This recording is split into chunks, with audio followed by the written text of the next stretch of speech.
자, 안녕하세요. 제 목소리 들리시고 화면 보이시나요? 자, 여기 보면 나랑 커뮤니케이션 할 때 채팅으로 얘기해 주세요. 들리세요? 들리시고 화면 잘 보이시나요? 예, 자 시작할게요. 그리고 여기 있는 학생들 웬만하면 그 화면을 켜주시겠어요? 네, 화면을 안 켜주면 이름이 보이더라고요. 그럼 이 이름 보인 이름으로 그냥 질문을 아주 그냥 열심히 하겠습니다. 여러분들 이제 잠깐만, 여러분들이 지금 6학년이죠.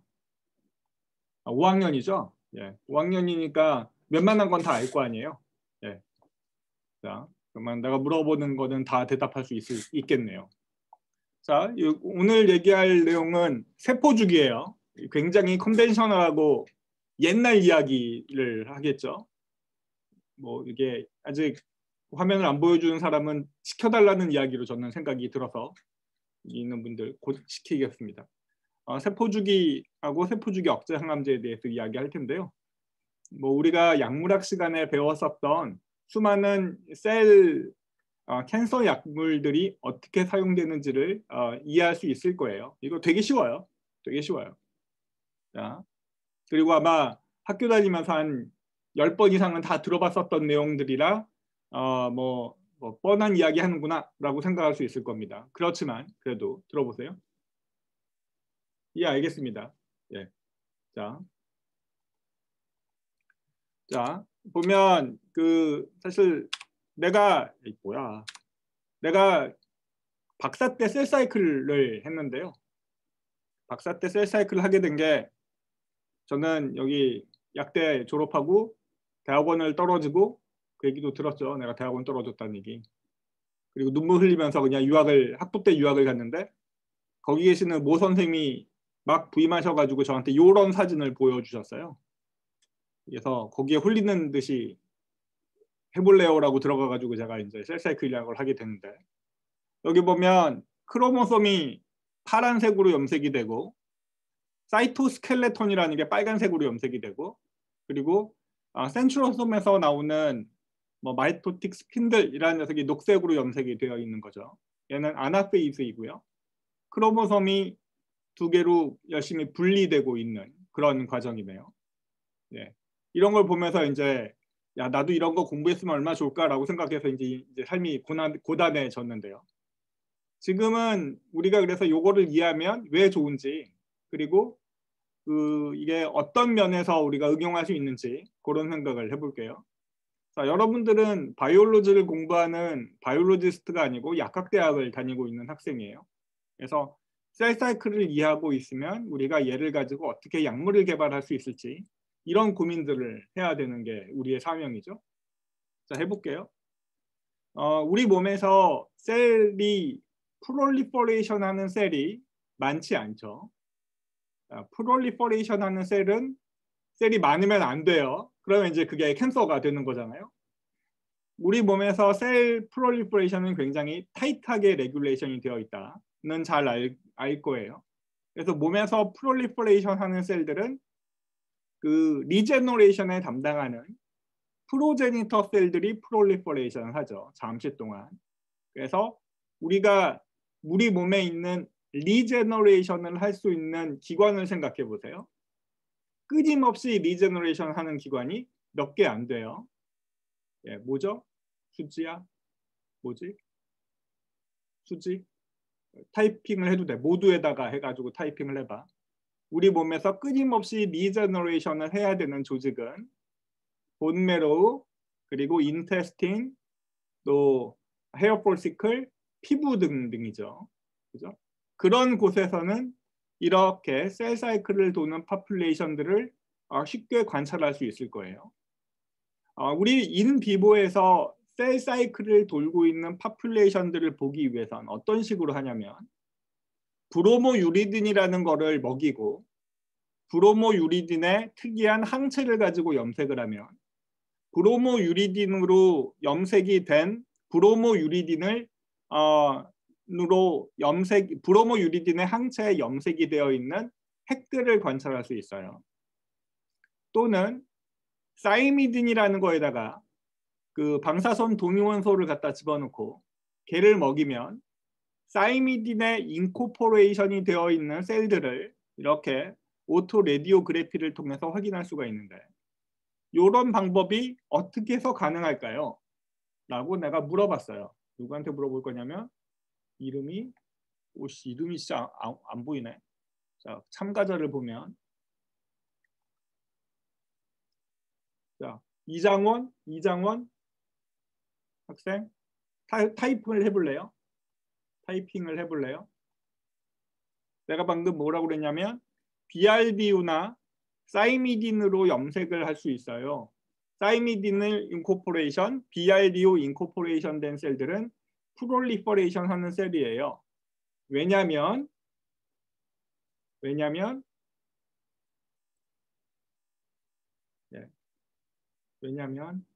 대답을 안 해주면 대답할 때까지 계속 기다려야 될 텐데. 대답을 해주셔야지 수업이 무리 없이 돌아갈 텐데요. 대답은 얘네들이 뉴클리오사이드와 뉴클리오타이드 DNA의 구성 성분이기 때문에 브로모유리딘은 뉴클리오타이드랑 사이드와 되게 유사하게 생겼죠. 그러니까 프롤리퍼레이션 하는 녀석들은 얘네들을 그 DNA 뉴클리오타이드인 줄 알고 얘네들을 잡아다가 DNA 합성할 때 집어넣기 때문이죠. 그죠? 그러니까 지금 현재 DNA를 합성하고 있는 녀석들은 연유 녀석에 의해서 염색이 될 거고 합성이 되지 않은 녀석들은 염색이 되지 않겠죠. 이렇게 해서 우리 몸에서 프롤리퍼레이션 하는 셀과 그렇지 않은 셀들을 구분할 수 있다. 우리 몸에서 프롤리퍼레이션 하는 녀석들은 대부분 스템셀이거나 프로제니터 셀이기 때문에 내가 지금 아까 전에 얘기했었던 본메로우, 인테스틴, 그리고 헤어폴리클, 피부에는 이렇게 리제너레이션 담당하는 우리 몸의 호메오스타시스를 유지하는 스템셀들이 존재한다. 반면에 심장 없어요. 심장에는 스템셀이 없습니다. 또 그 터미널리 분화가 된 녀석들 아니면 엄청나게 운드가 일어나지 않고서는 리제너레이션이 되지 않는 녀석들은 컨스턴트한 스템셀을 보기가 어렵죠. 그죠? 자, 요 이야기를 할 거예요. 그래서 이제 대표적인 인테스틴을 볼 텐데 인테스틴은 자, 여기 우리가 알고 있는 빌리에는 흡수와 분비를 담당하는 셀들이 있죠. 흡수를 담당하는 엔테로사이트와 분비를 담당하는 고블렛 셀이든 뭐 페니 셀이든 엔도크라인 셀이든 등등이 있을 거예요. 그리고 이 빌리는 맨 끝부분에 크립이라는 부분이 존재해서 이 크립에 스템셀이 존재를 하죠. 여러분들이 인테스틴뿐만 아니라 우리 몸에 있는 모든 GI들은 뭐 여기 장염이 있는 친구들이나 또는 술 많이 먹어가지고 그 위궤양이 있는 친구들 위궤양이 있을 때 뭐 먹어요? 무슨 약 먹어요? 이런 거는 대답할 수 있잖아. 위궤양 할 때 잔탕 먹죠. 그리고 오메프라졸 이런 거 먹죠. 그거 왜 먹어요? 뭐 약대 많잖아. 왜 이렇게 대답이 안 해? 열심히 카톡으로 쓰세요. 그래야지 신나서 재밌잖아요. 위산분비를 억제를 하죠. 위산분비를 억제하는 건 그때 궤양이 더 생기지 않도록 하기 위함이잖아요. 그리고 위산분비 억제하면 저절로 낫나요? 위산분비 억제하는 것밖에 효과가 없죠. 잔탁이나 아니면 오메프라졸은. 그런데 거기 있는 스템셀이 프롤리퍼레이션을 해서 데미지드 된 에피텔리움을 리제너레이션 할 때까지 더 어디셔널한 데미지를 안 주는 방법을 쓰는 거잖아요. 그죠? 그러니까 GI, 게스트로 인테스티널 트랙에는 이렇게 에피텔리움을 리제너레이션 시켜줄 수 있는 스템셀이 존재하기 때문에 그래요. 그런데 여러분들이 항암제를 먹었어요. 아니면 레디에이션 데미지를 받았어요. 이러면 구토, 설사, 복통을 하게 되죠. 구토, 설사, 복통을 하는 이유는 여기에 프로제니터 셀이라고 하는 녀석들하고 CBCC라고 하는 스템셀이 그런 이 항암제에 잘 죽어요. 얘네들이 죽으면 에피셀리움을 리제너레이션을 못 하겠죠. 예. 그러면 구토, 복통, 설사로 굉장히 오랫동안 고생을 하는 거죠. 그러다가 심해지면 계속 항암제를 계속 먹다 보면 위장관이 통째로 날아가는 거고, 그러다가 먹다 끊으면 끊는 동안에 여기서 리저브 되어 있는 스템셀이라는 녀석이 다시 스템셀로 변화해서 여기네들을 에피셀리움을 리제너레이션 하기 때문이죠. 그러면 이곳에서 프롤리퍼레이션 하는 셀들이 제일 많은 곳은 어디일까요? 네. 요 TA 존이라는 트랜지언트 애플리파잉 셀이라는 이 부분이에요. 요건 크립이고요. 여기에 검게 염색이 됐죠. 이 부분이 다 몽땅 다 프롤리퍼레이션 하는 녀석들이라고요. 예, 이 녀석들이 하나씩 프롤리퍼레이션 하면서 위로 셀들을 하나씩 올려주는 거예요. 그리고 이 맨 끝에서는 셀데스가 일어나서 죽어버립니다. 그러니까 하나씩 생성된 것이 이렇게 채워주면서 에피셀리움을 재생을 하죠. 이게 우리가 알고 있는 셀 사이클이 실제에 사용되는 내용이라고요. 자, 그러면 동영상을 볼 건데 소리 들리면 얘기해 주세요. The lining of the small intestine, like the lining of most of the gut, is a single layered epithelium. Depending upon location in the gut, the epithelial cells, usually called enterocytes, help absorb nutrients from the lumen of the gut or absorb water from the intestinal contents.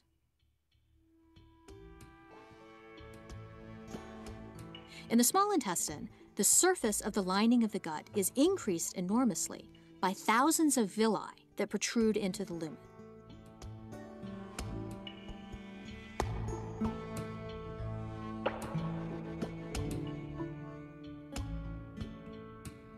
Here we see a single villus and its internal architecture.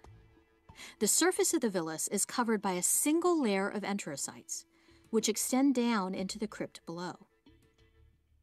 Stem cells at the bottom of the crypt, located between Paneth cells, divide and make copies of themselves, and also make transit amplifying cells. The transit amplifying cells proliferate rapidly and move up the walls of the crypt.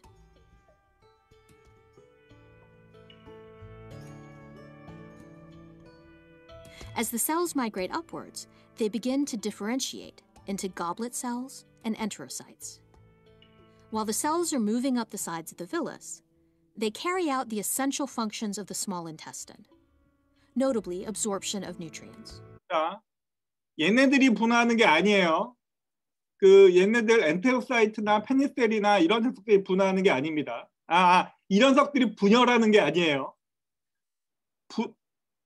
분열은 프로제니터 셀에서 하고 분열된 셀들이 분화해서 에피셀리움을 이루고 있는 셀들이 되는 거예요. 얘는 지금 내가 인테스틴을 예를 들었는데 인테스틴, 본메로우, 스킨, 헤어 포시클 다 이래요.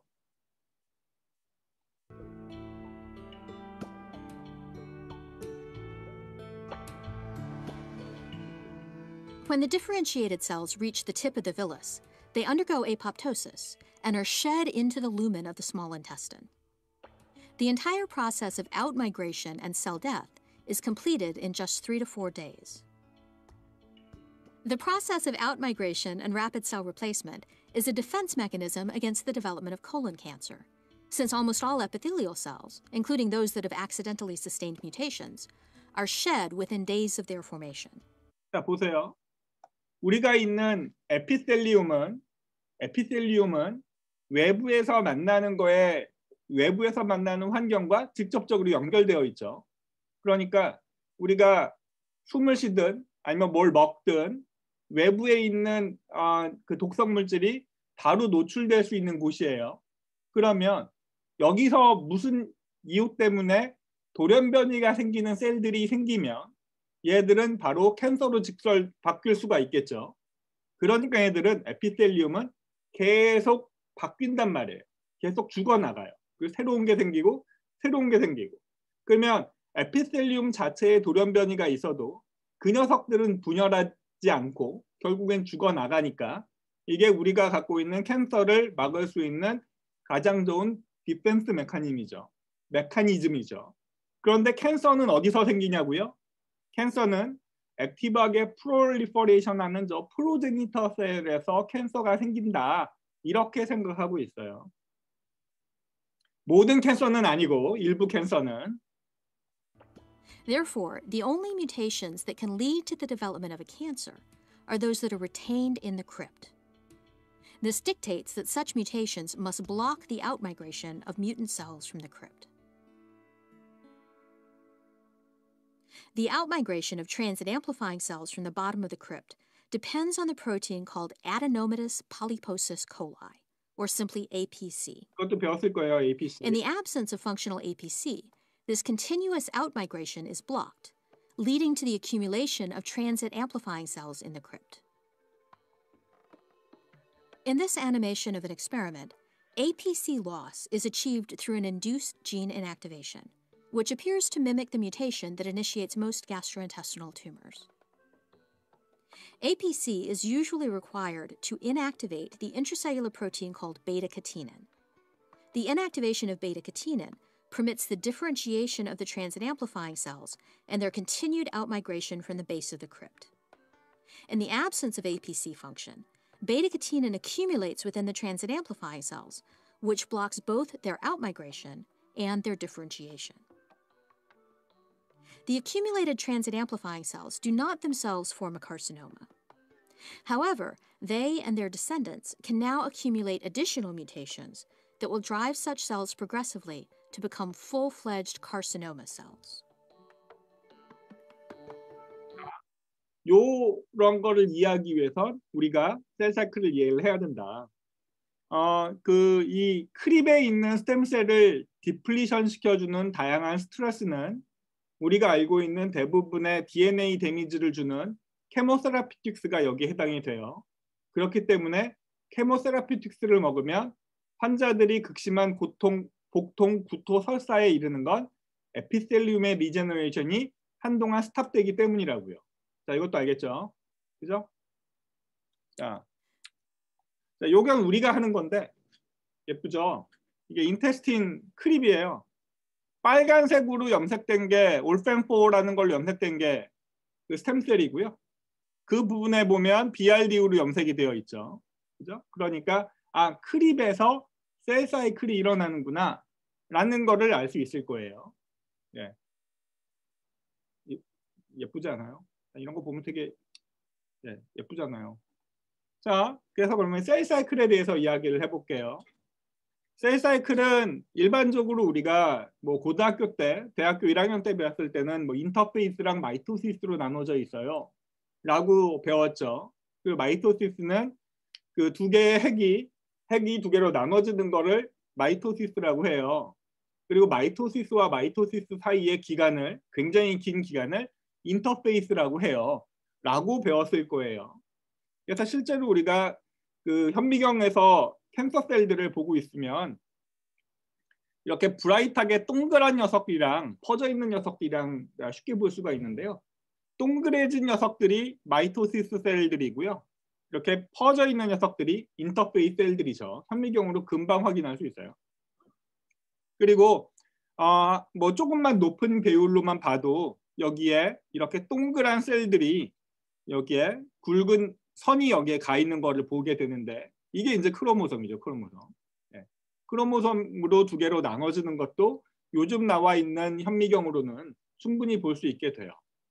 자, 그래서 셀 사이클은 G1, 그러니까 인터페이스는 그러니까 마이토시스와 마이토시스 사이에 있는 인터페이스라는 것은 다시 G1, S, G2로 나눈다. 근데 이제 이것도 G1하고 G2 생각하지 말고 S가 중요해요. 왜냐하면 S는 DNA 신테시스의 S의 약자로 DNA가 두 개로 나눠지는 굉장히 중요한 시기이니까요. G1이라는 거는 마이토시스와 S 페이스의 사이에 갭, 첫 번째 갭 1을 말하는 거고 G2는 S 페이스와 마이토시스의 두 번째 갭을 말하는 거죠. 그래서 갭 1, S, 갭 2, 마이토시스 라고 부른다인 거죠. 그죠? 자, 요새는 세상이 좋아져 가지고 그 셀사이클이든 이런 거를 공부하는 툴이 굉장히 많이 좋아져 가지고요. 옛날에는 셀사이클의 엑시시예요 라는 거를 이렇게 G0로 가는 거를 셀사이클 엑시시라고 해요 라고 그랬거든요. 자, 우리 요 이야기를 해볼게요. 아까 전에 내가 뭐라고 그랬냐면 셀사이클 엑시시 뭐냐. 예, 그러면 요 얘기를 해볼게요. 거꾸로 가서. 자, 여기서 우리가 방사선에 노출이 됐어요. 또는 내가 에토포사이드나 아니면 에토포사이드나 아니면 독소루비신을 왕창 먹어요. 암에 걸렸거든요. 그러면 여기 나와 있는 크립 베이스 스템셀이라는 녀석이 다 죽어요. 프로제니터셀 다 죽어요. 그동안에 에피셀리움은 와장창 박살이 나겠죠.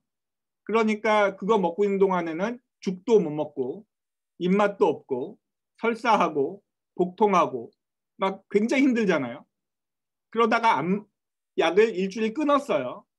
그러면 에피셀륨이 리제너레이션이 되는데 에피셀륨이 리제너레이션이 어디서 되냐면 여기 있는 플러스 4셀은 QSC라고 돼 있죠.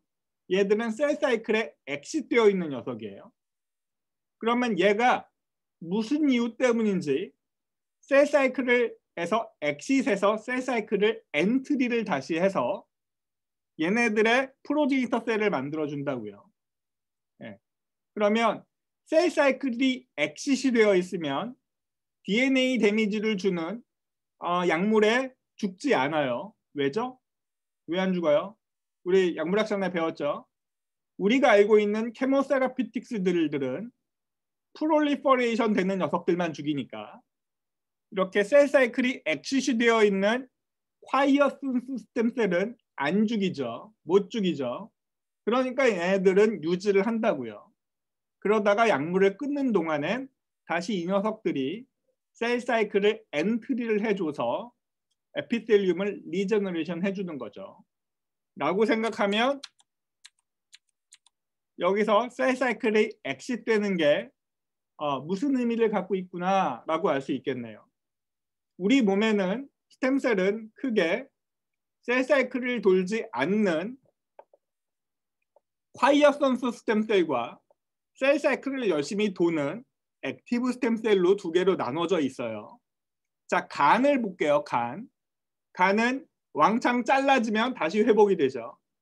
거기 있는 스템셀들은 셀 사이클 엑시트되어 있어서 콰이어선스 스테이트로 있다가 무슨 이유 때문인지 간이 반쯤 잘리면 얘네들이 확 증가해서 액티브한 셀 사이클을 돌아서 프로제니터 셀들을 왕창 만들어서 간을 리제너레이션 하는 거라고요. 모든 조직이 다 그렇지 않아요. 일부 조직은 그래요. 네. 우리 연구자들은 우리같이 스템셀 하는 사람들은 다른 조직도 이렇게 하면 얼마나 좋을까 이런 생각을 하면서 공부를 하는 거죠. 자, 이건 얘기했고요. 마이토시스는 크로모솜이 컨덴세이션 되는 시기예요. 예. 그래서 크로모솜에 컨덴세이션 되는 이 타입에 따라서 얘네들을 서브 페이스로 나누는데 이것도 옛날 교과서에 배울 때 그냥 무작정 외웠잖아요. 자, 요걸 하나씩 얘기를 해볼게요.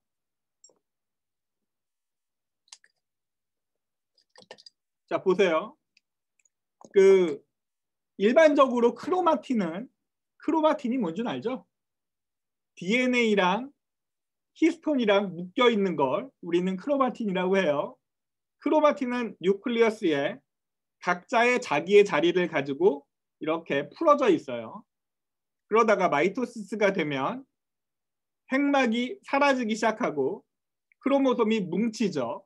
내가 원래 있었던 크로모솜에서 그 크로모솜 위치에서 뭉친다고요. 뭉치고 뭉쳐요. 그러면 핵막이 사라졌네요. 사라지고 있네요. 프로페이즈예요. 핵막이 사라지면서 크로모솜이 뭉쳤어요. 프로페이즈예요. 핵막이 통째로 사라졌어요. 핵막이 통째로 사라지면 크로모솜이 컨덴세이션 되어 있는 게 막 여기저기 떨어져 있겠죠. 프로메타페이즈라고 해요. 그러면 프로페이스부터 어떤 일이 일어나냐면 센트로솜이 이렇게 두 개 핵 근처에 이렇게 두 개가 붙어 있다가 마이토시스가 들어갈 정도 되면 양쪽으로 움직여요. 양쪽으로 움직여서 얘가 내 끝이 얘가 센트로솜이라고 생각하세요. 얘 센트로솜이에요. 센트로솜에서 마이토틱 스핀들이 막 형성되기 시작해요. 그걸 프로페이스라고 하고 프로메타페이스는 생성된 센트로솜에서 형성된 마이크로튜블이 마이토틱 스핀들이 크로모솜을 하나씩 잡고 있어요. 얘네들을 프로메타페이스라고 해요. 그리고 메타페이스가 될 때까지 얘네들을 막 우리는 줄다라기라고 하는데 줄다라기 하면서 적도판이라는 데다가 갖다가 이렇게 정렬해 놔요. 크로모솜이 모두 적도판에 정렬이 됐어요를 우리는 메타페이스라고 하죠. 딱 요 모양. 요게 이제 이거잖아요. 그러면 이렇게 정렬이 되면 요 사이에 풀 같은 게 붙어져 있어요. 이 풀이 붙어져 있어요. 그러면 아무리 당겨도 이 풀이 안 끊어지면 안 나눠지겠죠. 그런데 여기서 아나페이스가 되면 여기 있었던 풀 같은 녀석이 사라져요. 부서져요. 그리고 마이크로튜블이 여기서부터 없어지기 시작한다고요. 이쪽을 그래서 마이너스 엔드, 이쪽을 플러스 엔드라고 해요. 마이너스가 엔드가 되면 이쪽이 부서지니까 이렇게 당겨지는 거죠. 그걸 우리는 아나페이스라고 하죠. 두 개가 나눠지기 시작했어요. 아나페이스라고 하고 나눠지면서 가운데에 사이토플라즘이 두 개로 나눠지게 되어 틸로페이즈예요. 라고 하죠. 그죠? 예. 이렇게 크로모솜의 위치에 따라서 메타페이스를 프로메타, 메타, 아나페이스, 틸로페이스라고 나눈다. 네, 이건 뭐 그냥 다 아는 얘기잖아요. 자, 우리가 오늘 얘기할 이야기는 대부분의 전통적인 항암제, 컨벤셔널한 케모세라피틱스를 얘기할 거예요. 컨벤셔널한 케모세라피틱스는 딱 두 개예요. 딱 두 종류. DNA 데미지를 준다. 1번. 세 개라고 하자. 세 개. DNA 데미지를 준다. 1번. 뉴클리오타이드 바이오신테시스를 억제한다. 2번. 3번. 마이크로튜블에다가 데미지를 준다. 3번. 요 딱 세 개라고요. 예, 요 이야기 할게요. 그러면 이거 뒤에 나오니까 한 번 더 이야기할게요. 자, 이건 얘기 안 할 거고. 이거 그래서 내가 2005년이면 16년 전에 박사과정 할 때 한 데이터인데요. 여기 얘랑 보면 얘랑 세 개를 보고 있으면 얘는 검정색으로 보이죠. 검정색. 얘는 핵인이에요. 우리가 고등학교 때 마이토시스가 되면 핵인이 사라져요 라고 배웠을 거예요. 얘는 마이토시스 셀이에요. 마이토시스 중에서도 프로페이스죠. 프로페이스하고 얘는 그 G2 셀인데 얘랑 비교해 보면 얘는 크로모솜이 컨덴세이션이 됐죠. 얘는 안 됐죠. 크로모솜의 컨덴세이션이 되면서 핵막이 이제 부서지기 시작해요 라는 거를 프로페이스라고 해요. 그리고 핵막이 부서져서 이렇게 막 널려져 있으면 프로메타페이스고 얘가 가운데에 이렇게 예쁘게 정렬되어 있으면 메타페이스고 두 개로 나눠지고 있으면 아나페이스고 나눠져서 여기에서 그 아나페이스고 두 개로 나눠져서 여기 미드바디라고 하는데 몰라도 되지만 이럴 때는 틸로페이스라고 해요. 네. 자, 그리고 우리 같이 마이토시스를 공부하는 사람들은 마이토시스에서 특이하게 일어나는 어떤 단백질의 인산화를 이용해서 마이토시스의 마커로 사용하는데 그거를 우리는 뭐 히스톤 H3의 세린 10번의 포스포릴레이션이 되는 이벤트가 마이토시스에만 일어나는 일이기 때문에 요게 일어나면 마이토시스예요 라고 이야기를 합니다. 중요하지 않아요? 자, 그래서 이런 히스톤 H3의 포스포릴레이션은 캔서 환자에 얼마나 많은 프롤리퍼레이션 하는 셀들이 있냐, 얘네들이 얼마나 멜리그넌트 하냐, 라는 거를 볼 때 염색하는 용도로 많이 씁니다. 히스톤 H3의 포스포리레이션이 많은 캔서는 그만큼 어그레시브하고 그만큼 빨리 튜머를 만들기 때문에 위험하다라고 생각할 수 있는 거죠. 자, 이것도 알겠죠? 자, 이건 얘기 안 할 거고. 자, 그래서 히스톤 H3의 포스포리레이션은 가장 대표적인 마이토시스의 이벤트이고 내가 어떤 처리를 했더니 히스톤 H3의 포스포리레이션이 줄었어요. 뭐 C4라는 거를 처리했더니 줄죠. 그죠? 얘는 마이토시스를 억제하는 약물이에요. 마이토시스를 억제하는 약물이니까 캔서 드럭으로 써먹을 수 있어요. 라고 얘기할 수 있는 거예요. 이것도 알겠어요? 자, 뭐 G1 페이스, G0 페이스라는 거는 내가 아까 전에 얘기했었던 것처럼 셀 사이클에 빠져나가 있는 상태를 G0 페이스 또는 콰이어선스라고 얘기를 하고 그 콰이어선스는 내가 어떤 특정 신호를 주게 되면 다시 셀 사이클로 들어올 수 있어요. 예. 다만 포스트 마이토틱 셀이라 함은 이미 셀 사이클을 다 끝내서 얘들은 셀 사이클을 돌아오지 않는 상태를 말해요. 우리가 알고 있는 뉴런, 마이오사이트, 또 콘드로사이트, 또 아까 전에 얘기했었던 그 에피셀리움들 이런 녀석들은 포스트 마이토시스라 얘들은 콰이어선스라고 얘기를 하지 않고 그 다시 셀 사이클을 돌지 못하는 일리버서블한 셀이에요. 얘들은 조금 있다가 죽는다고요. 네, 좀 있다가 죽지 다시 셀 사이클을 돌지 않아요. 그러니까 다릅니다. 자, 그래서 콰이어선스 있는 녀석과 셀 사이클을 도는 녀석 간에 이렇게 왔다 갔다 이동할 수 있어요.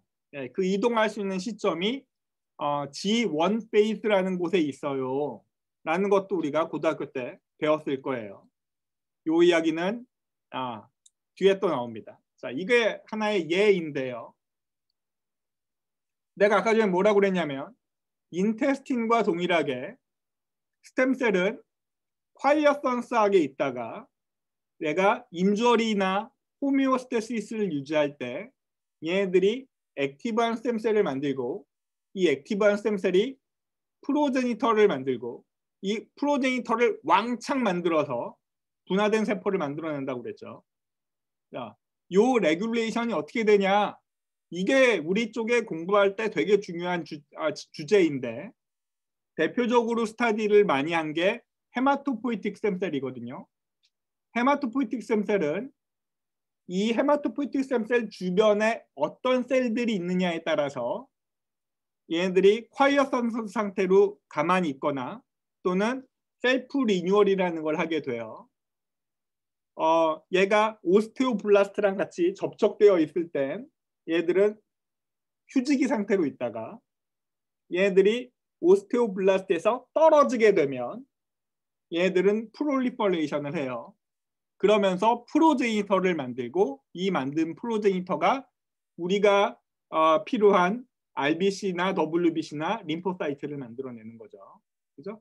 그러니까 셀 사이클이 휴지기로 있느냐 도느냐에 따라서 얘네들이 하는 역할이 달라진다. 그리고 우리 몸에 필요한 셀들을 리제너레이션 시켜주거나 호메오스테시스를 유지시켜주는 역할을 한다. 이것도 알겠죠? 그러면 당연히 내가 셀 사이클을 이니비션 시켜주는 케모세라피틱스를 먹으면 우리 몸에서 부작용은 어디서 일어난다?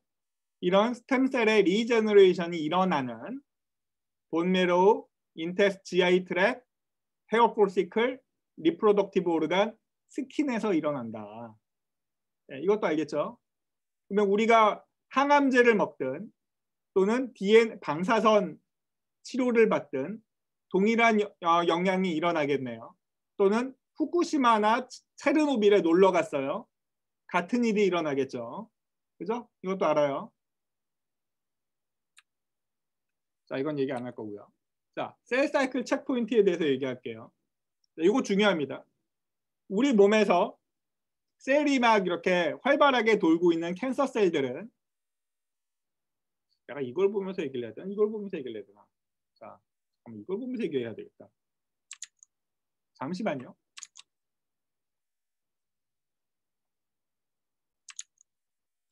자,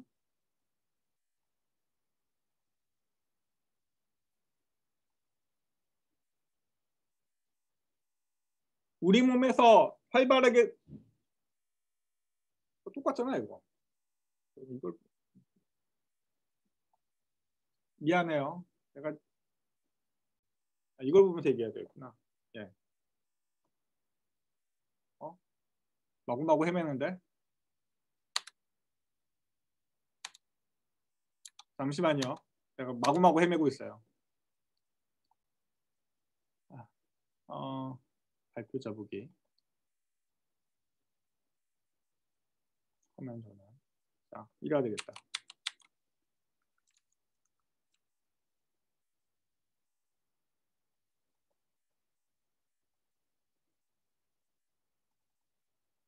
자, 보이시죠? 자, 이래야 되겠다. 자, 셀 사이클 체크포인트는 크게 3개가 있습니다. 3개. G1 체크포인트, G2 체크포인트, 스핀들 어셈블리 체크포인트라고 3개가 있는데 요거를 이렇게 표현할게요. 자, G1 체크포인트는 자, 이렇게 얘기하자. G1 체크포인트는 G1에서 S로 넘어갈 때, G2는 S에서 G2로 넘어갈 때, 뭔 소리야, 뭔 소리야. G2는 G2에서 M 페이스로 들어갈 때, 스핀들 어셈블리 체크포인트는 M 페이스에서 이렇게 나눠져 있는데 이게 왜 중요하냐면 여러분들이 알고 있는 항암제를 처리했었을 때 셀들이 죽는 건 이 체크포인트 때문이에요. 라는 것 때문에 중요하죠. 잘 보세요. 내가 캔서에다가 DNA 데미지를 주는 약물을 줬어요. 에토포사이드를 줬어요. 에토포사이드가 뭐라고요? 에토포사이드 기전이 어떻게 돼요? MOA가 어떻게 돼요?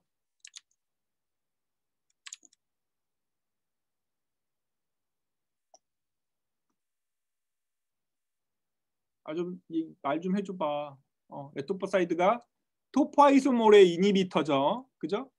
그러면 토포아이소몰의 이니비션 하면 셀들의 합성된 2개의 DNA가 2개로 나눠지지 못하죠.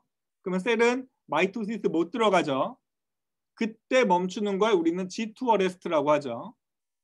내가 그거 말고 블레오마이신이나 아니면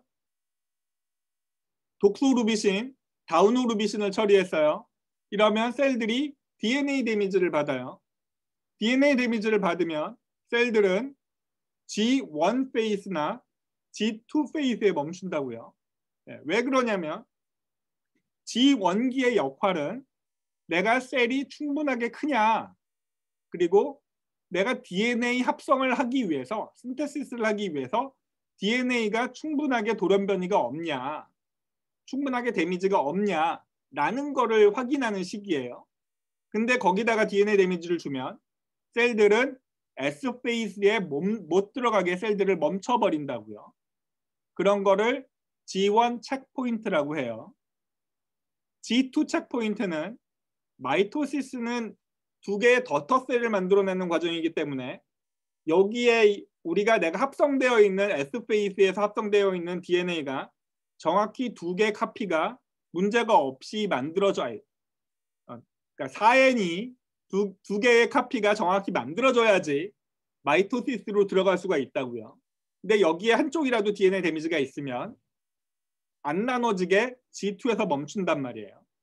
그러니까 우리가 알고 있는 대부분의 DNA 데미지를 주는 케모세라피틱스들은 모두 다 G1기 또는 G2기에다가 셀들을 멈출 수 있게 하는 거죠. 알겠죠? 토포아이소몰의 이지비터 같은 경우는 G2기에다가 멈추게 하는 거죠. 또 5FU나 5FU 알죠?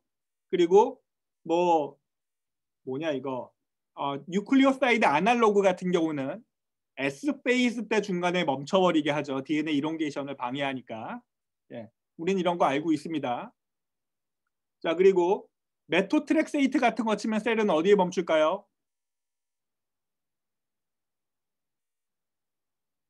이런 거, 이게 우리가 시험을 안 보는구나. 시험을 내가 문제를 내는 게 아니지.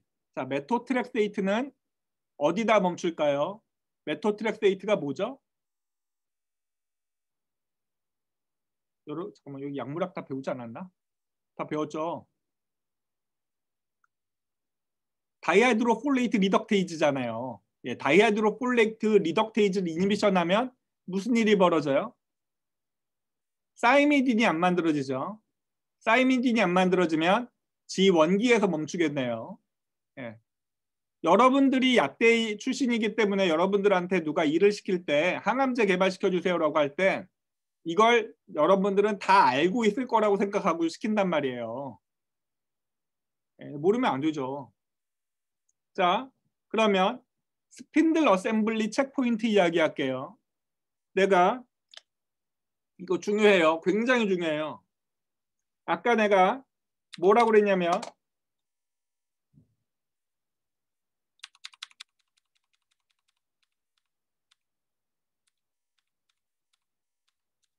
여기에 메타페이스에서 아나페이스로 넘어갈 때 마이토틱 체크포인트라는 게 있어요 라고 그랬어요.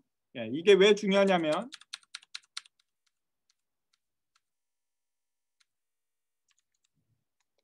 자, 보세요. 우리 몸이 셀이 어떻게 진화가 됐냐면 크로모솜과 크로모솜이 두 개로 얼라인드 되어 있을 때 얘네들이 이렇게 똑같이 나눠줘야죠. 그죠? 이렇게 똑같이 나눠줘야 되잖아요. 그런데 얘가 만약에 이렇게 되면 어떻게 돼요?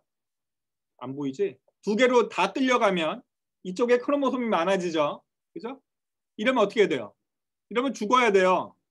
죽거나 이런 일이 일어나지 말아야 돼요. 이런 일이 일어나지 않게 할 프로그래밍이 되어 있는데 어떻게 프로그램이 되어 있냐면 여기에 있는 크로모솜에 스핀들이 붙어 있고 이 반대쪽 크로모솜에도 스핀들이 붙어 있어요. 얘네가 하나라도 붙어 있지 않으면 두 개로 절대 나눠지지 않아요. 네. 그러면 내가 여기다가 마이크로튜브에다가 데미지를 줬어요. 마이크로튜브의 형성을 안 되게 했어요. 그러면 크로모솜은 항상 이 컨덴스된 상태로 이렇게 존재하겠죠. 그죠?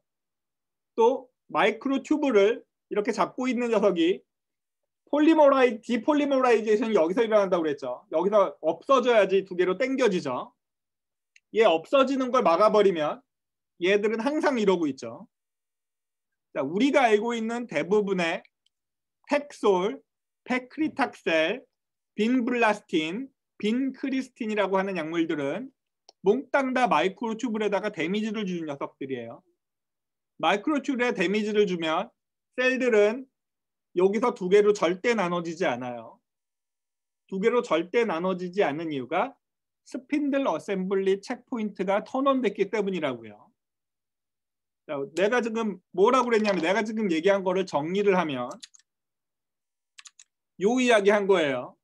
우리가 알고 있는 케모세라피틱스 드럭은 뉴클리오사이드 아날로그나 DNA 인터칼레이팅이나 알킬레이팅 에이전트나 DNA 브레이크 시키는 거나 토포아이소모르 이니비터인데 얘네들은 뉴클리오사이드 아날로그는 몽땅 다 S페이스를 방해할 거예요. 그죠? 그러니까 G1기나 S페이스 중간에 셀을 멈추게 하겠죠. DNA 인터칼레이팅하는 DNA 데미지 주는 녀석들은 G1이나 G2에 멈추게 하겠죠. 또 플라티늄 계열들, 시스플라틴, 무슨 플라틴 녀석들은 DNA에 알킬레이팅을 주기 때문에 얘네들도 G1기에 멈추게 할 거예요. DNA의 브레이크를 바로 유도하는 블루오마이신 같은 녀석들은 G1기나 G2기에 멈추게 할 거고 토포아이소모레 이니비터는 몽땅 다 G2에 멈추게 하겠죠. 자, 알겠어요? 요거 이해하는 게 우리 이 시간에 제일 중요한 이야기예요. 이러면 다 했어요. 자, 그리고 뭐 이거는 얘기 안 할게요.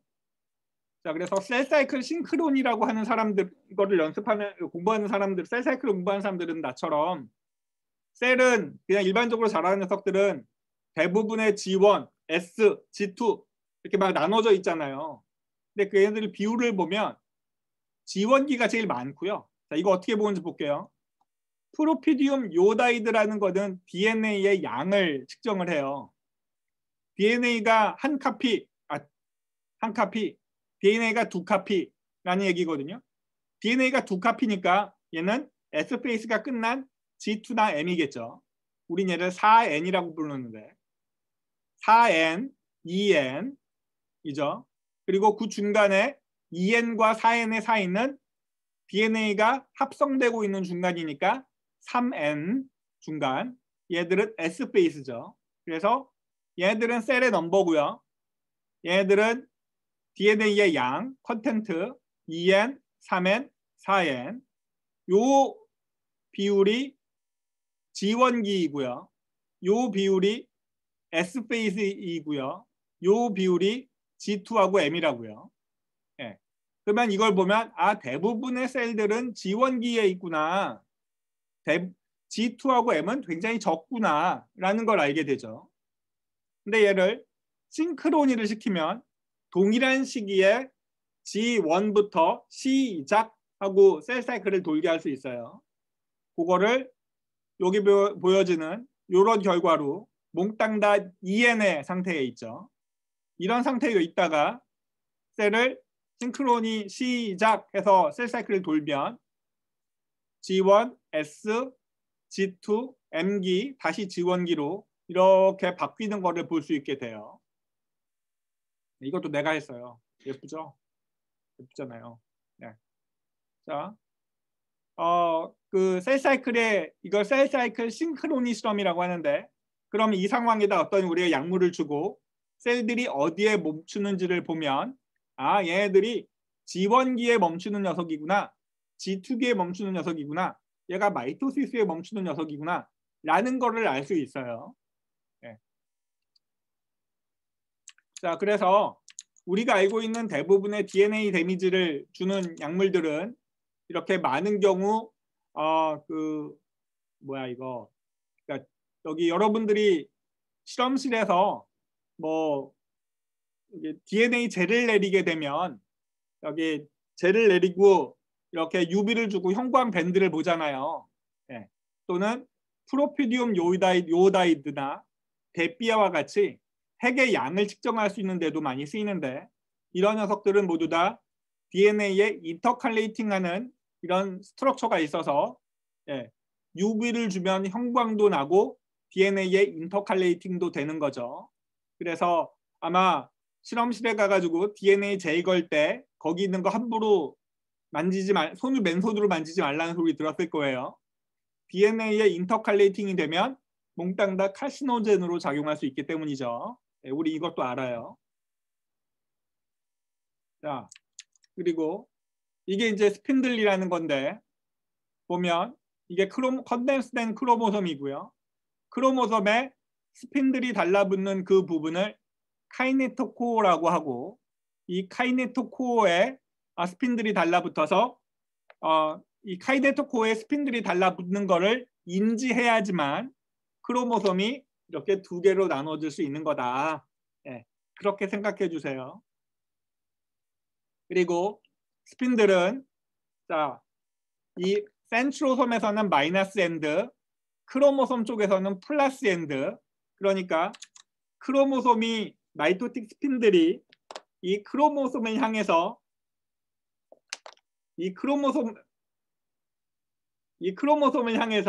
이렇게 만들어질 때 이쪽에서는 플러스, 이쪽에서는 마이너스. 그러니까 이쪽에서는 마이크로 스핀들이 폴리머라이제이션이 되는 거고, 폴리머라이제이션 돼서 붙으면 이쪽에서 디폴리머라이제이션이 돼서 이렇게 끌려가는 거죠. 그죠? 이거 알겠어요? 자, 그러면 얘가 지금 내가 하고 싶은 이 그림인데, 우리 약물들 중에 노코다졸이라고 배웠어요? 항암제 중에 노코다졸이라고 배웠어요? 안 배웠나요? 콜치신이라고 배웠어요? 콜치신? 콜치신 배웠죠? 콜치신이 하는 역할이 항암제랑 가우트 치료죠. 가우트 치료. 맞아요? 자, 얘네들이 어떻게 해서 가우트 치료가 되냐면 그 콜치신은 마이크로튜뷸의 폴리머라이제이션을 이니비션을 해요. 그러면 셀이 마이토시스에 가서 크로모솜이 컨덴세이션이 돼도 얘들은 적도판에 못 가겠죠. 그죠? 예.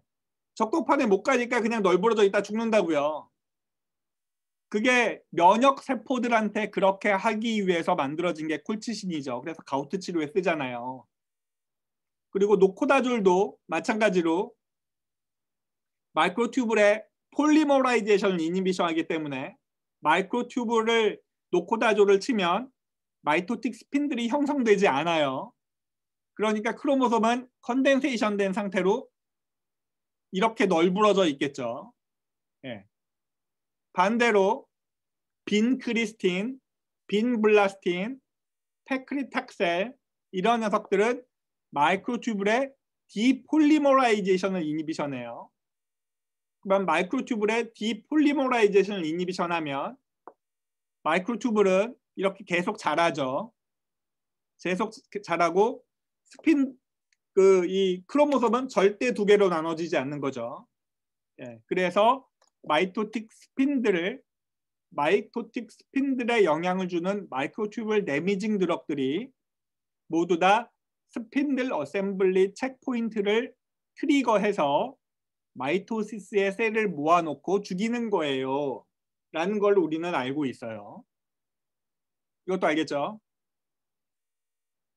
자, 내가 전에 얘기했지만 캔서 셀들하고 그 분화세포를 보려면 제일 쉬운 방법은 이렇게 캔서 셀들은 예쁘게 적도판에 크로모솜이 나눠져 있다가 두 개로 나눠지는데 이 캔서 셀들은 여기 보면 이상하게 널브러져 있죠. 그리고 두 개로 나눠지는 게 아니고 세 개, 네 개로 나눠지죠. 이렇게 되면 더터 딸세포에서 어떤 크로모솜이 가고 안 가고가 막 나눠지겠네요. 이러면서 생기는 현상을 우리는 에뉴플로이디라고 해요. 그러니까 플로이디가 정상적이지 않아요. 크로모솜의 넘버가 정상적이지 않아요. 라는 상황이 되죠. 이러면서 캔서는 계속 돌연변이를 겪게 되고 악성으로 변하게 되는 거잖아요. 네. 그렇기 때문에 이런 마이토틱 스핀들의 데미지를 주는 드럭들은 이런 캔서에서는 잘 적용하기 어려운 경우들도 있어요.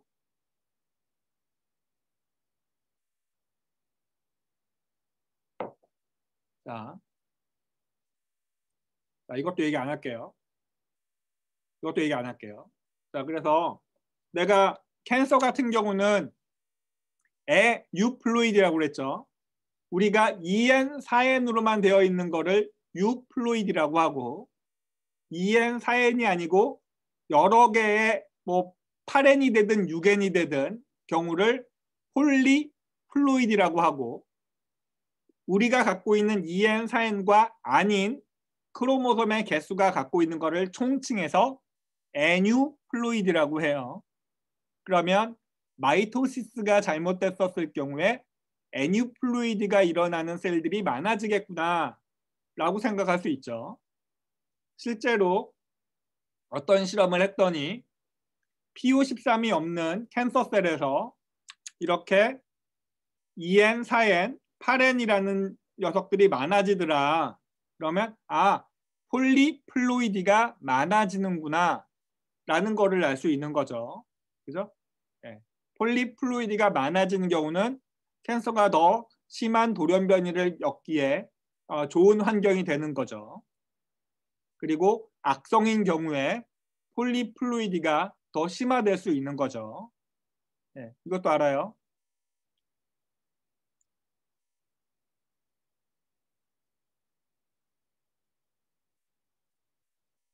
자, 그리고 그래서 뭐 셀 사이클 공부하는 사람들은 이런 그림 보는 거를 좋아하는데 여기서 보면 이게 G1, S, G2라는 거를 비율을 정해놓고 내가 어떤 약물을 처리했었을 때 이 비율이 어떻게 바뀐다. 그러므로 이 약물은 어디에 작용하는 거야. 이런 거를 공부하는 거를 되게 좋아해요. 이 뒤에 나옵니다. 그러니까 내가 이 얘기를 왜 하려고 그러냐면 여러분들이 좋아하는 정낙신 교수님, 정낙신 교수님이 저하고 딱 10년 차이거든요. 네.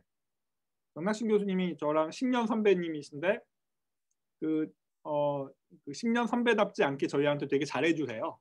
다른 선배님들이 잘 안 해준다는 뜻은 절대 아니고 되게 서스럼 없이 이렇게 우리가 막 농담하고 약 올리고 막 이러거든요. 근데 정낙신 교수님이 언제 저한테 이렇게 식사하다가 갑자기 내가 하나 합성한 컴파운드가 있는데 얘가 캔서를 잘 못 자라게 하는 것 같아.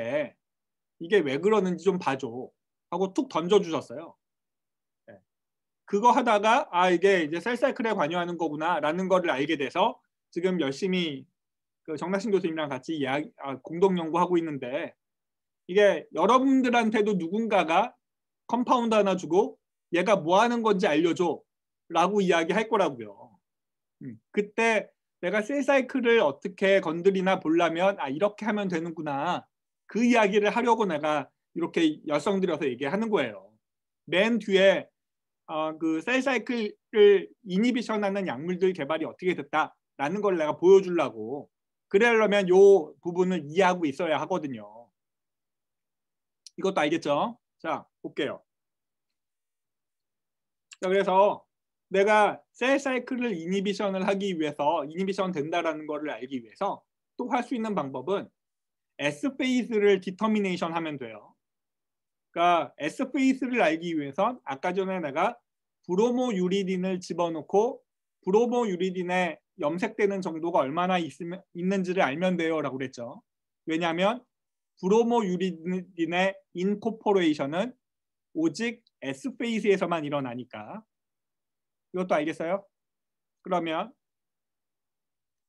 얘는 PI고요. 프로피디움 요다이드 DNA 컨텐츠를 본 거고요. 얘는 브로모 유리딘의 형광을 본 거예요. 그러면 얘는 G1, 2N, 얘는 4N, 2배 되니까 브로모 유리딘은 2N과 4N 사이에 가운데에 윗부분에 존재하겠죠. 그죠? 자, 이거 이해돼요?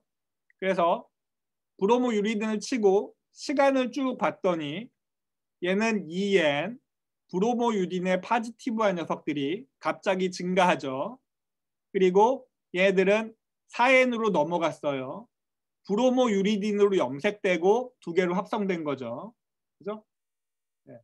그래서 각각의 S 페이스의 양을 측정하면 얘네들이 DNA의 S 페이스가 얼마나 된다.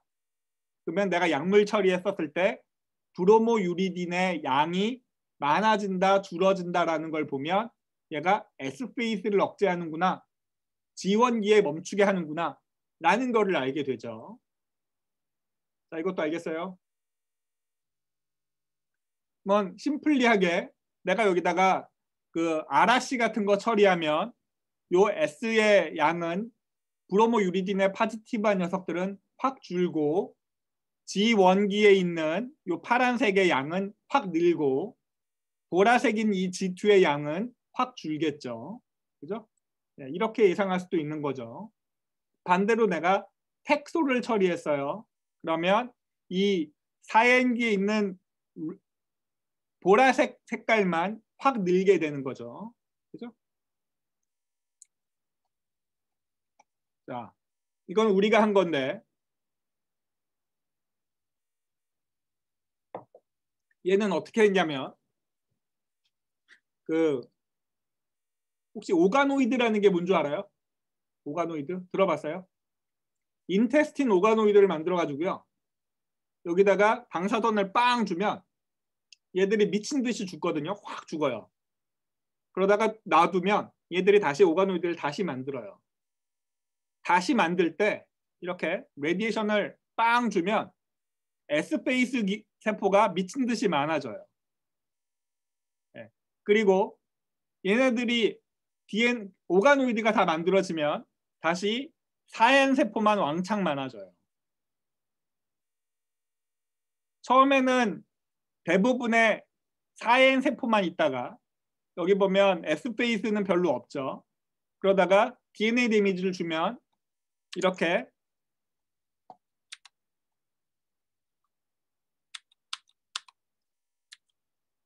브로모 유리딘의 파지티브한 녀석들이 늘어난다는 건 리제너레이션 하기 위해서 셀들의 프롤리퍼레이션이 갑자기 증가했구나.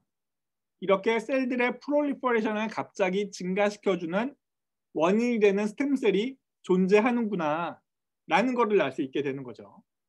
그렇죠?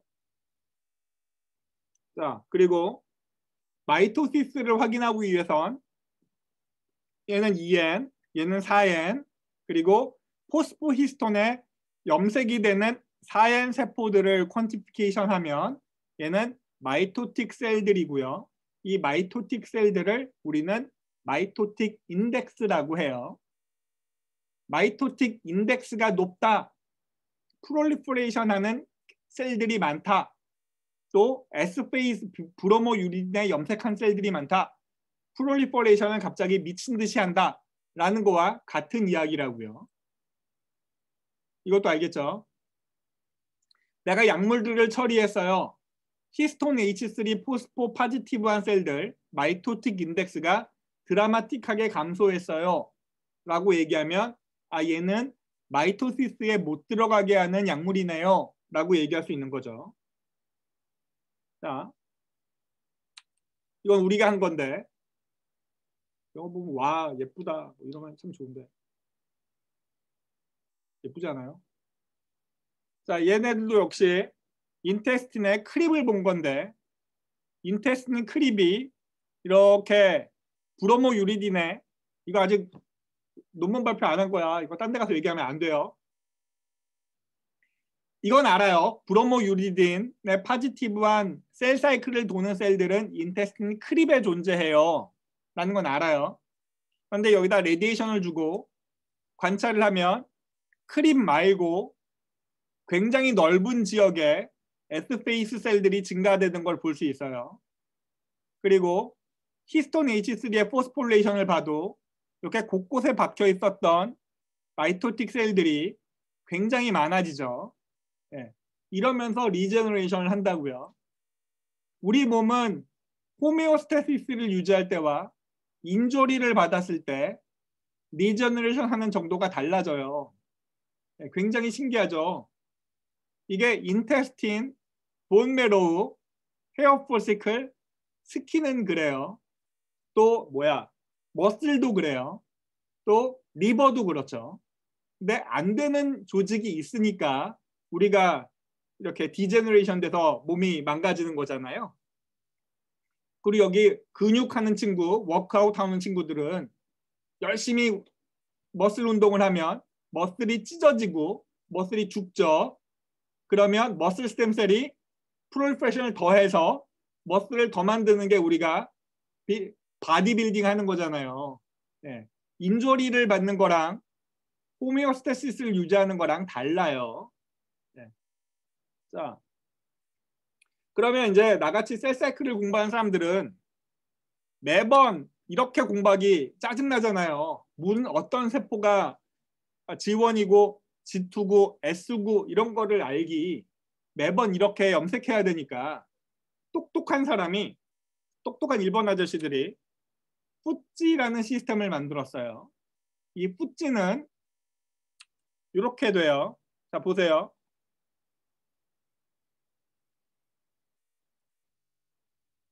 셀이 노란색 그린이었다가 레드였다가 막 바뀔 거예요. 그린, 레드, 옐로우, 그린, 레드, 옐로우가 바뀌죠. 드라마틱하지 않은데 이거 보면 더 드라마틱해. 이건 내가 한 거야. 자, 처음에는 그린이 많아요. 그러다가 갑자기 마이토시스를 짠 하면 갑자기 레드가 확 많아지죠. 네, 그리고 또 그린이 많아졌다가 짠 하면 마이토시스 끝나면 다시 레드가 많아지죠. 이런 식으로 셀 사이클에 따라서 색깔이 바뀌는 세포 모델을 만들었어요. 그거를 푸찌라고 해요. 푸찌는 뭐의 약자냐면 플로러선스 유비키티네이션 베이스 셀 사이클 인디케이터라는 거의 약자인데, 얘는 어떤 식으로 원리를 만들었냐면 G1기에 부서지는 단백질에다가는 그 레드를 붙이고 G2기에 부서지는 단백질에다가는 그린을 붙였어요. 그러면 레드 단백질은 G2에 부서지는 단백질이 통째로 없고 G1기에 안 부서져서 남아있는 단백질만 레드로 보이는 거죠.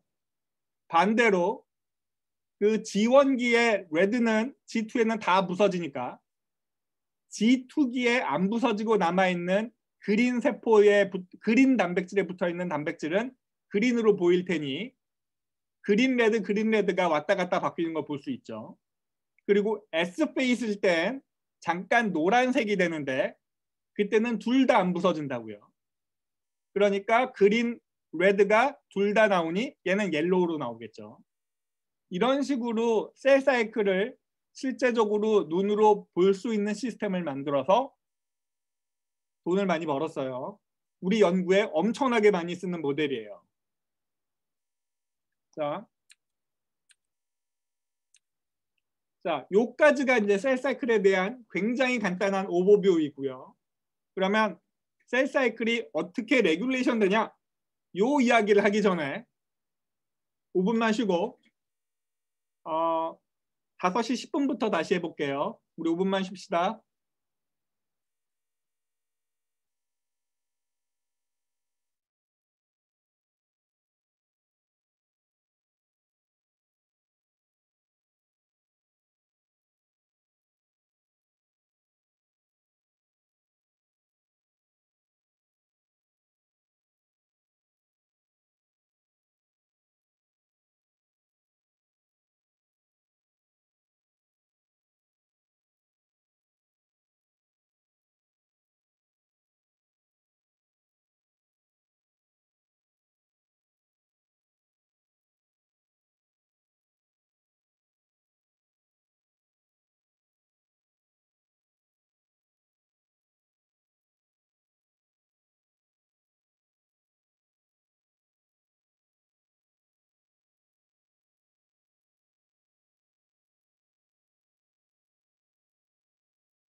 자, 할게요.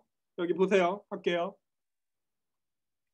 보면 그 셀 사이클 공부를 할 때 셀 사이클의 레귤레이션은 예, 그 RB라고 하는 단백질의 포스폴레이션이 얼마나 있느냐 이것만 딱 끝이에요. RB라는 단백질이 포스폴레이션이 되면 셀 사이클을 돌고요. RB라는 단백질의 포스폴레이션이 안 되면 셀 사이클을 안 돌아요. 그러면 포스폴레이션 하면 여러분들은 이제 우리 약계를 그 5학년 1학기이니 카이네이즈가 뭐다라는 생각을 먼저 딱 하게 되잖아요. 그러면 카이네이즈가 RB를 포스폴레이션 시켜주는 카이네이즈의 액티비티가 있으면 셀 사이클은 돌고 카이네이즈 액티비티가 없으면 셀 사이클은 안 도는 거예요 라는 이야기죠. 카이네이즈의 셀 사이클을 RB의 포스폴레이션에 RB의 포스폴레이션 시켜주는 셀 카이네이즈를 우리는 셀 사이클 디펜던트 카이네이즈라고 한다. CDK의 활성이 있으면 셀 사이클은 돌고 CDK 활성이 없으면 셀 사이클은 안 돈다. 이거죠. 그러면 CDK의 활성은 G1이냐, S냐, G2냐, M에 따라서 다른 CDK가 활성이 된다. 요거인 거잖아요. 예. 그래서 요 그림을 더 쉽게 표현한 게 이거죠. 자, 각 베이스별로 G1에서 G1기는 사이클린, 이거 잘못됐네요. CDK4예요. CDK4와 사이클린 D. 또 G1에서 S로 갈 때는 CDK4 사이클린 E. 그리고 S에서 G2로 갈 땐 사이클린 A, CDK2. G2에서 M으로 갈 땐 CDK1, 사이클린 B 라는 녀석의 조합으로 각기 다른 CDK가 RB를 포스폴레이션 하기 때문에 얘네들이 셀 사이클을 도는 거예요. 인 거죠. 마치 우리가 얘기하면 너무 옛날 사람 같은데 응답하라 1988 본 적이 있는지 모르겠는데 응답하라 1988에 뭐가 나오냐면 얘네들이 이렇게 옛날에 제가 어렸을 때 그 놀이동산 이런 게 없어가지고요. 할아버지들이 이만한 리어카에다가 그 사람 애들을 이렇게 앉을 수 있는 말 같은 거 갖다 놓고 거기서 이렇게 뭐 50원 내면 1시간, 10분 이렇게 막 말 타고 막 그랬어요. 또 그 중에 하나가 이렇게 큰 풍차 같은 거에다가 이 애들 앉혀놓고 거기 있는 아저씨가 이렇게 손으로 돌렸다고요. 이렇게 돌렸어요. 그러면 내가 이 무슨 얘기 하려고 하냐면 각 페이스마다 이렇게 돌리는 게 CDK 액티비티이고요. 그때 RB의 포스폴레이션이 있으면 셀 사이클을 도는 거라고요. 그리고 또 울면 CDK가 돌리고 이렇게 생각하면 돼요. 네. 근데 CDK의 활성은 그냥 만들어지는 게 아니고 반드시 이 사이클린이라는 녀석이 있어야지 활성이 돼요. 그러면 내가 CDK의 액티비티를 갖게 하려면 사이클린 D의 양이 트랜스크립션이 증가해야 되고 얘네들의 액티비티가 없으려면 사이클린이 부서지면 돼요. 그죠? 자, 얘네들의 액티비티를 키게 하는 거는 사이클린이 만들어지는 거고 얘네들의 액티비티를 끄는 거는 사이클린이 부서지는 거예요. 그러면서 각각의 페이스별로 얘가 액티비티가 있다가 사라지고 얘가 액티비티가 있다가 사라지고 얘가 액티비티가 있다가 사라지고 이런 오실레이션이 되는 거라고요. 이것도 알겠죠? 근데 여기서 굉장히 중요한 포인트가 하나 있는데 우리는 캔서는 이런 셀 사이클이 디레귤레이션 되어 있어요 라고 배웠어요. 셀 사이클이 조절이 되지 않고 미친 듯이 자라요 라고 했죠. 그러면서 여러분들은 머릿속에 뭘 생각할 거냐면 라스 이런 생각하죠. 라스, EGFR 또는 뭐 아까 전에 있는 뭐 헷지옥 아니면 뭐 TNF 알파, TGF 베라 등등등의 여러 가지 신호에 의해서 캔서가 생긴다고 알고 있는데 이렇게 세포에다가 그로스 팩터를 자극해주는 신호를 우리는 마이토젠이라고 해요. 이 마이토젠이라는 뜻은 세포를 마이토시스로 집어넣을 수 있는 단백질들이라는 뜻이에요. 우리가 알고 있는 대부분의 마이토젠은 그로스 팩터입니다. 에피셀리아의 그로스 팩터, 베스큘라 엔도셀리아의 그로스 팩터, 인슐린 그로스 팩터, 파이브로블라스트 그로스 팩터, 플라틸렛 드라이브드 그로스 팩터, GF로 시작 끝나는 애들 몽땅 다 이런 녀석들은 그로스 팩터의 신호를 받아서 일어나는 신호가 사이클린 D를 만들어요. 사이클린 D를 만들어요. 그러면 사이클린 D는 G1에서 S로 가게 하는 만드는 녀석이죠. G1기를 조절하는 녀석이에요. 그러니까 내가 RAS나 그로스 팩터가 항상 액티베이션을 갖게 되면 얘네들은 셀 사이클 CDK와 사이클린의 D의 활성은 계속 액티비티가 되는 거죠. 액티비티가 갖게 되는 거죠. 그러니까 얘는 셀 사이클을 멈추지 못한다고요. 그걸 우리는 하이퍼플라시아 또는 그렇게 해서 형성된 거를 하이퍼플라시아라고 하죠. 그게 튜머가 되기 바로 직전의 단계인 거잖아요. 이것도 알겠어요? 그래서 셀 사이클이 그로스 팩터에 의해서 셀 사이클이 활발하게 되는 이유는 또는 그로스 팩터 시그널링의 돌연변이에 의해서 캔서가 되는 이유는 사이클린 D의 증가로 CDK의 활성이 끊임없이 일어나기 때문이고 RBF 포스폴레이션이 끊임없이 일어나기 때문이다. 인 거죠. 이거 되게 중요해요. 이거를 더 쉽게 얘기하면 이것보다 더 쉽게 얘기하는 게 어떻게 얘기할 수 있는지 모르겠는데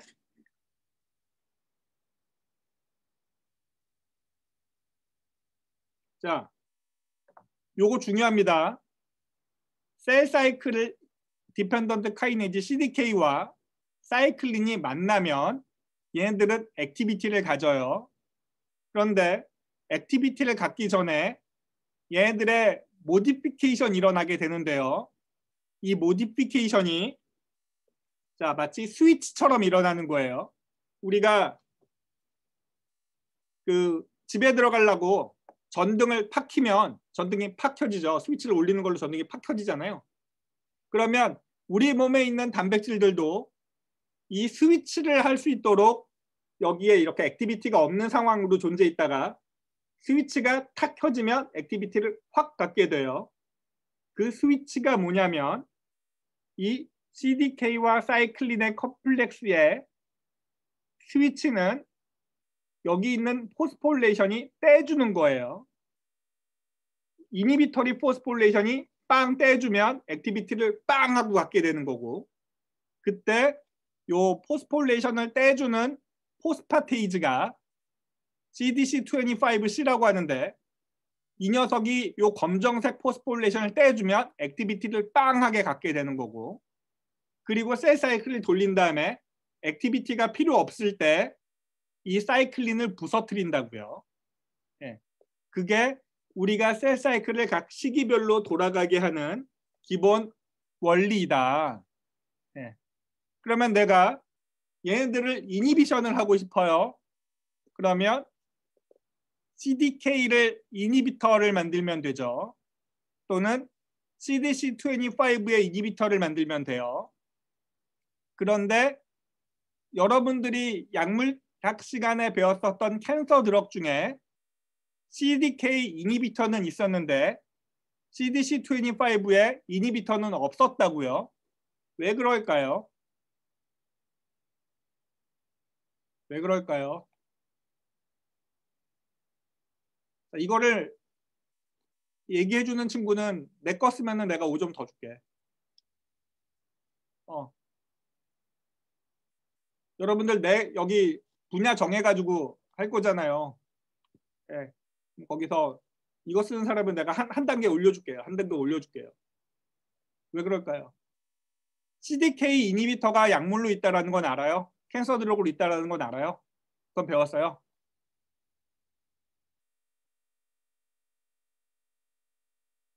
얘라는 대답도 안 해? CDK4 and 6 이니비터가 FDA 승인받아서 그 약물로 있죠. 네, CDK4 and 6 이니비터는 있어요. 근데 포스파테이스 이니비터는 없어요.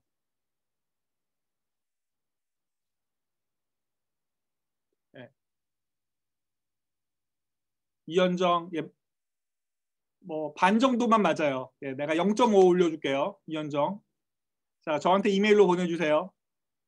카이네이즈하고 포스파테이즈하고 카이네이즈는 드러거블한 타겟인데 포스파테이스는 드러거블한 타겟이 아니에요.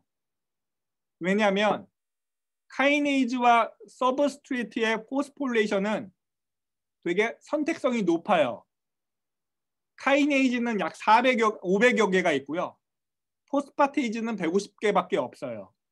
그러면 포스파테이즈는 하나의 포스파테이즈가 여러 개를 뗀다는 거죠.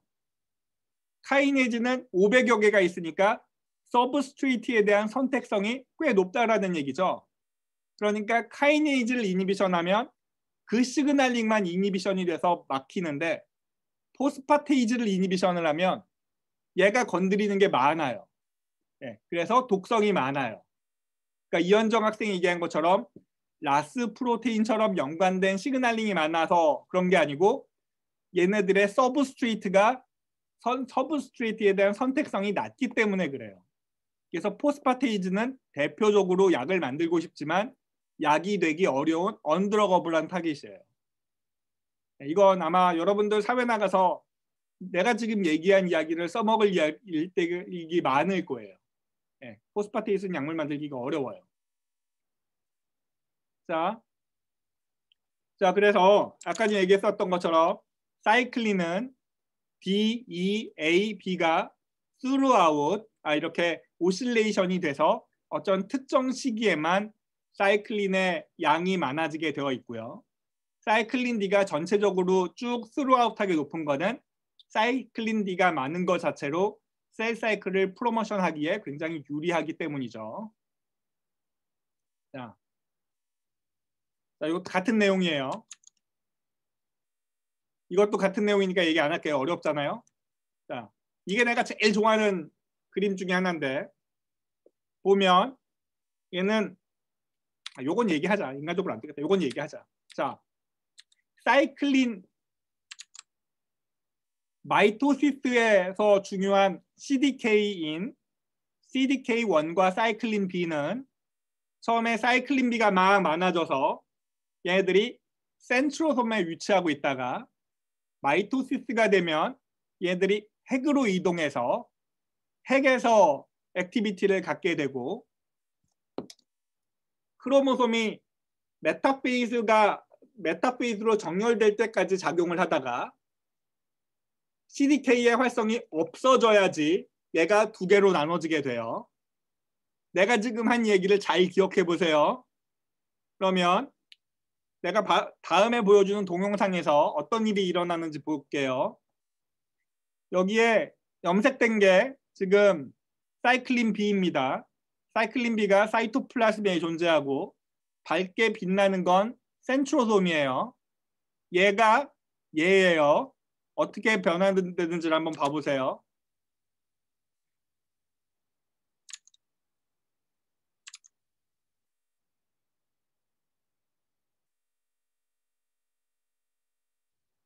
자, 센트로솜에 밝게 빛나고 있죠. 그죠? 이때 크로모솜을 보면 크로모솜이 컨덴세이션이 되어 있는 걸 볼 수 있어요. 프로메타페이즈예요. 그리고 얘가 프로페이즈였어요. 얘가 지금 핵으로 들어갔죠. 핵으로 들어갔었을 때 얘네들의 크로모솜이 컨덴세이션이 됐어요. 그리고 조금 더 놔두면 굉장히 밝게 빛나죠. 이때 크로모솜은 적도판에 정렬되는 메타페이즈예요. 그리고 약해지고 있죠. 신호가 사라지고 있어요. 신호가 사라졌어요. 그리고 나서 여기서 어떤 일이 벌어지냐면 신호가 사라지니까 얘가 두 개로 나눠진다고요. 예, 그리고 두 개로 나눠지죠. 자, 내가 아까 전에 얘기했었던 것처럼 사이클린 B가 부서지게 되는 것이 CDK1의 활성이 떨어지는 거고, 그때 요 두 개의 크로모솜이 나눠지게 된다. 예. 이것도 알겠어요? 그래서 마이토시스는 굉장히 파인 레귤레이션을 통해서 액티비티가 조절이 된다. 이 각각의 프로세스가 조절이 된다. 라는 거를 얘기하고 싶었어요. 자, 나머지는 다 똑같은 얘기니까 다 확확 넘어가고, RB라고 하는 이 단백질은 포스폴레이션이 되면 셀 사이클을 돌고, RB가 포스폴레이션이 되지 않으면 셀 사이클을 안 돈다고 그랬죠. 그러면 RB의 돌연변이가 있어서 RB의 돌연변이가 있어서 작용하지 못하면 셀 사이클은 미친 듯이 돌겠네요. 예. 그런 캔서를 레티노블라스토마라고 하고, 이 RB라는 단백질은 레티노블라스토마 뮤테이션을 갖고 있는 환자한테서 찾은 단백질이에요. 그래서 대표적인 튜머 서프레서예요 라고 얘기를 합니다. 이것도 알겠죠? 이게 왜 튜머 서프레서로 작용을 하냐면,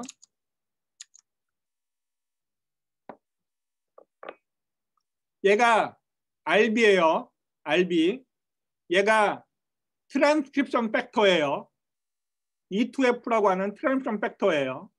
얘를 이렇게 언제나 잡고 있어요.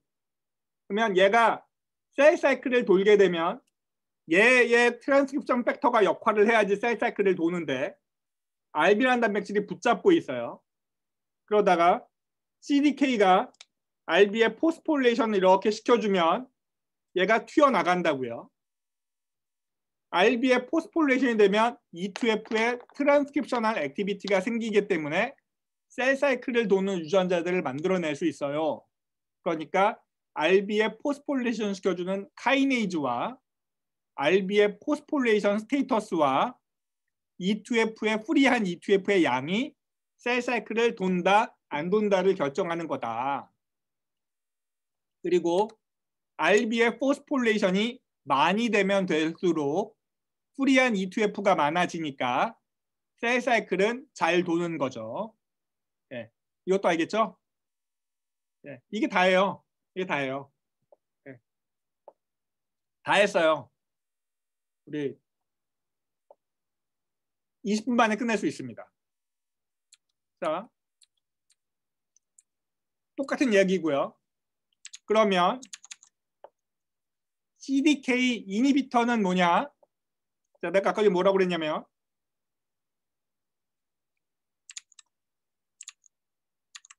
CDK 이니비터는 셀 사이클 디펜던트 카이네이즈 컴플렉스는 스위치처럼 된다고 그랬어요. 그래서 여기서 여기 달려있는 포스폴레이션이 떼지면 얘네가 액티비티를 갖게 된다고 그랬죠. 그런데 포스폴레이션이 떼지기 전에 어떤 단백질이 이렇게 붙어져 있어버리면 요 포스폴레이션이 안 떼진다고요. 그래서 CDK의 활성을 통째로 갖다가 막아버리는 단백질을 CDK 이니비터라고 해요. CDK 이니비터. 우리가 알고 있는 DNA 데미지를 줬었을 때 셀들이 몽땅 다 G1이나 G2기에 멈추는 건 우리가 DNA 데미지를 주면 이 셀 사이클 이니비터가 통째로 증가하기 때문에 그래요. 네. 자, G1기와 G2기에 체크포인트가 일어나는 이유는 DNA 데미지가 줬었을 때 이 CDK 이니비터를 만들어내는 유전자인 CDKN이라는 유전자에서 CDK 이니비터가 왕창 만들어져서 셀 CDK의 단백질을 이렇게 결합해서 이니비션하기 때문이다. 그러니까 RB의 포스폴레이션이 안 일어나고 셀은 G1이든 G2기든 멈추게 된다. 이거죠. 자, 셀 사이클 이니비터의 종류는 많은데 외울 필요 없고요. 이게 각각의 셀 사이클 이니비터에 따라서 다른 셀 사이클 디펜던트 카이네이즈를 이니비션하게 돼요. 그래서 내가 얘를 증가시켰다, 얘를 증가시켰다, 얘를 증가시켰다에 따라서 셀들은 각 시기에 멈추게 되는 거죠. 자, 그런데 문제가 이놈의 우리가 알고 있는 캔서들은 사이클린 D를 증가시켜주는 신호가 굉장히 잘 활성이 되어 있고, 또 캔서는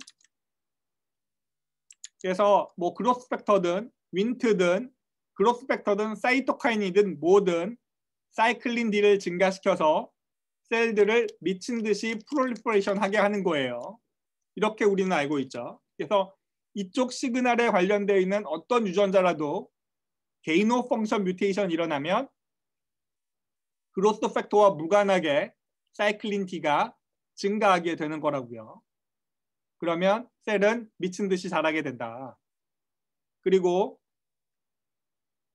CDK 이니비터라는 녀석들도 얘네들이 돌연변이가 일어나서 얘네들은 발현하지 않게 되기 때문에 캔서는 CDK의 활성을 항상 갖게 되는 거다. 그러면 특정 CDK의 이니비터를 만들면 CDK의 이니비터 단백질들이 없어졌을 때 그 역할을 할 수 있을 테니 CDK 이니비터는 굉장히 좋은 드럭업을 타겟이다 라고 생각할 수 있겠죠.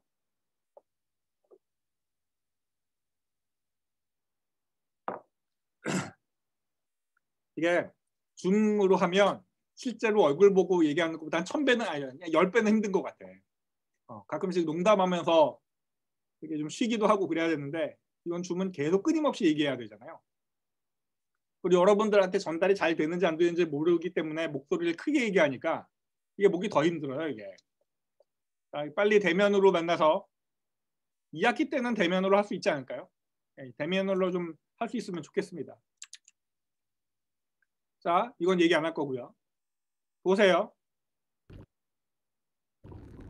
This visualization isolates a single chromosome at mitosis. The chromosome contains two identical copies of DNA. Each DNA molecule is packaged up into one of the sausage-shaped chromatids. Sticking out from either side are microtubule fibers from the mitotic spindle used for orienting and guiding the chromosomes to their correct positions.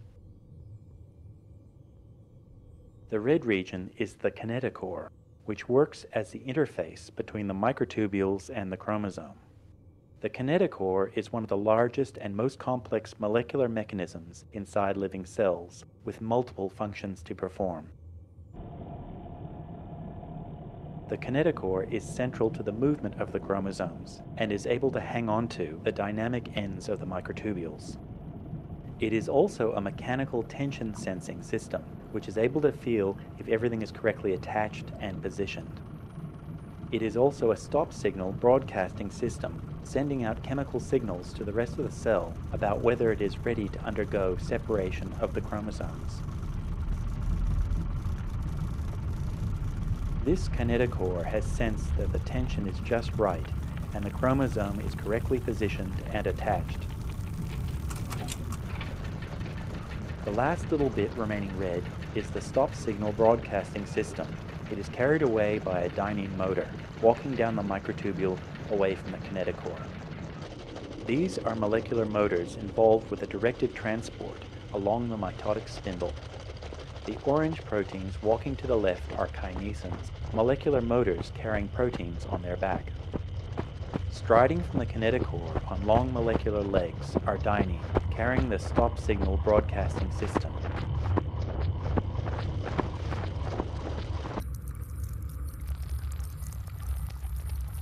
When all the kinetochores are ready, the cell transitions into the anaphase stage, with the chromatids pulled apart to the opposite poles of the cell.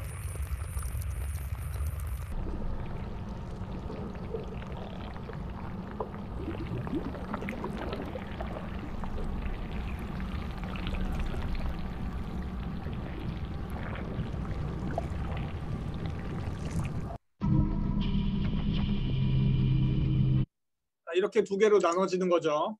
자, 그래서 여기서 뭐라고 그랬냐면 카이네토 코어에 붙어 있는 그 마이크로튜블은 카이네토 코어는 얘네들이 크로모솜에 잘 달라붙어 있냐, 여기에 텐션이 얼마나 있냐라는 거를 알려준다고 그랬어요. 그래서 스핀들의 데미지가 오면 얘 카이네토 코어에서 스핀들의 데미지를 인지해서 절대 두 개로 나눠지지 않는다. 그걸 우리는 스핀들 어셈블리 체크포인트라고 한다. 모든 크로모솜에 스핀들이 다 달라붙고 저쪽의 환경이 스핀들이 두 개로 나눠져도 된다. 폴리머라이제이션 일어난다. 라는 신호를 알게 되면 그제서야 두 개로 나눠지게 된다. 그때 얘네들이 크로모솜과 크로모솜을 붙게 하는 코헤진이라는 단백질이 존재하게 되는데 이 코헤진이라는 단백질이 부서져야지 얘네들은 두 개로 나눠질 수 있어요. 이 코헤진 단백질이 부서지는 메커니즘이 살짝 복잡하거든요. 자, 그게 이거를 뭐 왜 알 필요가 있어야 될지는 모르겠지만 이거 알아두면 재밌어요. 코헤진 단백질을 부서뜨리는 효소를, 이것도 어렵지? 자, 이거 더 쉽게. 이것도 어렵잖아. 자, 살짝 어려운데 이거 살짝 어렵죠? 그 코헤진이라는 단백질을 부서뜨리는 단백질이 세퍼레이즈예요. 이 세퍼레이즈가 액티브하게 되면 얘는 코헤진을 부서뜨리는 거야. 세퍼레이즈의 활성을 억제하는 녀석이 세큐린이라는 녀석이에요. 이렇게 세큐린과 세퍼레이즈가 달라붙어 있으면 세퍼레이즈의 활성이 없어요. 그런데 이 세큐린은 어떤 E3 라이게이즈에 의해서 부서져요. E3 라이게이즈에서 부서지면 이 세퍼레이즈라는 녀석의 활성이 커지게 되고 얘가 코헤진을 부서뜨려서 두 개로 나눠지는 거예요. 아까 전에 내가 사이클린 B가 부서질 때 샥 없어지면 얘네가 두 개로 나눠진다고 그랬잖아요. 사이클린 B는 요 E3 라이게이즈를 이니비션하고 있기 때문에 사이클린 B가 많아지면 E3 라이게이즈가 세퍼린을 못 부서뜨리고 세퍼레이즈가 인액티브한 상태로 남아있으니 코헤진을 못 부서뜨려서 크로모솜은 적도판에 항상 있게 되는 거죠. 이거 어렵죠? 예. 몰라도 돼요. 근데 우리가 스핀들 어셈블리 체크포인트가 이렇게 해서 일어나는구나 라는 것만 대충 알아들으시면 돼요. 그래서 노코다졸이나 텍소를 처리했었을 때 마이토시스가 왜 멈추냐면, 마이토시스가 왜 더 진행이 되지 않냐면 스핀들 어셈블리 체크포인트가 턴온이 돼서 그러고 이 E3 라이게이즈의 활성이 없어서 그래. 요 정도만 알면 됩니다. 자, 됐고요. 다 똑같은 내용이니까 얘기 안 할게요. 자, 여기서부터 이제 우리는 약되니까 20분 만에 끝나요. 자, 이거 그 굿맨 길먼 교과서에 나오나요? 요 그림 본 적이 있어요? 없다고만 해봐라. 굿맨 길먼은 있죠. 예, 고마워요. 굿맨 길먼에 나와요. 내가 배웠을 때랑 내가 99년도에 배웠을 때랑 지금이랑 달라요. 나 깜짝 놀랐어요. 옛날에는 이게 없었어요. 여기 똑같이 다 있었는데 프로테인 카이네이즈 이니비터 엔티바디스라는 게 없었어요. 그래서 지금 정말 20년 만에 이걸 다시 책을 들여다보고 요게 있는 거 보나 깜짝 놀랐거든요. 자, 여기서 요 메토트렉세이트 하이드록시 유리아, 아이 뭐야 이거 다 깨졌네. 여기 보면 내가 아까 전에 얘기했었던 DNA 데미지를 주는 녀석들, 셀 사이클에 영향을 주는 녀석들 다 여기에 들어가 있다고요. 내가 오늘 지금부터 얘기할 거는 프로테인 카이네이즈 이니비터를 얘기하려고 해요. 자, 요 이야기 할 거예요. 내가 아까 전에 뭐라고 그랬냐면 케모세라피틱스들 DNA 데미지를 주는 녀석들하고 마이크로튜블 데미지를 주는 녀석들은 얘네들이 액티브하게 프롤리퍼레이션하는 셀들에 영향을 미칠 수 있어서 본메로우, 또 인테스틴, 또 뭐 헤어폴시클에 데미지를 줘서 극심한 부작용을 야기하고 있어요 라고 알고 있죠. 예, 왜냐하면 노마셀에도 영향을 미치니까.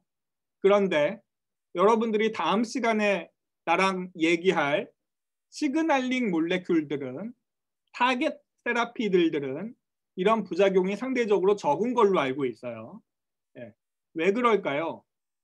그 이야기를 지금부터 할 겁니다. 자, 그래서 기존에 우리가 전통적인 항암제들 말고 그냥 DNA 데미지를 왕창 주자, 마이크로튜블 데미지를 주자, 이런 녀석들은 토포 아이소모레이즈를 제외하고 타겟을 나중에 찾게 된 거고요. 예. 이렇게 내 셀 사이클에서 타겟 시킬 수 있는 타겟 단백질만 선택적으로 이니비션을 하면 그만큼 부작용도 적고, 케모세라피틱스가 주는 부작용도 적고, 특정한 캔서에 더 잘 듣게 만들 수가 있는 건데 지금까지 못했다고요. 자, 그런데 셀 사이클에 대한 스터디가 사람들이 충분하게 공부를 하다 보니 셀 사이클에서도 이런 엔자임들은 약물 타겟이 돼라는 걸 알게 됐어요. 자, 약물 타겟이 되는 엔자임들은 대부분 카이네이즈여야 해요. 아까 포스파테이스는 약물 타겟이 되게 어렵다고 그랬죠. 그죠? 셀 사이클의 가장 대표적인 카이네이즈가 사이클린 디펜던트 카이네이즈예요 라고 그랬죠. 그러니까 이 셀 사이클을 공부한 사람이 제일 먼저 약물 타겟으로 생각했었던 게 셀 사이클 디펜던트 카이네이즈 CDK였다고요. 이것도 알겠어요? 알겠죠?